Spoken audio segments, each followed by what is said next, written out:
እኔ ማገባ ነው ኩክ ማድረግ እችላለሁ ጥሩ ሼፍ ይወጣኛል በአብዛኛው የትዳር መስፈርት ያሟላ ነው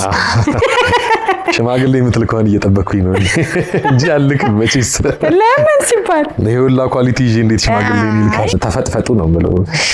ወደቁና እዩትና ቆንጆ መሆኔ ፈተና ላይ ዳርጎኛል ከሚሉት አይደለ ወንድ ልጅ የሴት ጓደኛ ሆኖ ምንም አይነት ከፍቅር ግንኙነት ጋር ሳይቀየር መቆየት ይችላል ብለህ ታምናለህ? አዎ ይችላል በተለይ ከሶፊ ጋር አይዳው በተለይ ከሶፊ ጋር ለማንቼ ደጋፊዎች በሙሉ ሳይልቪዝ ደስ ይለኛል እንዴ ለዛና ትንሽ ጀመር ያረጋል በጣም ጀመር ያረጋል ያርሳል ደጋፊ ነሽ መሰለኝ እኔ አይ እኔ ለምን ለነገሩ ከማንቼ ውጭ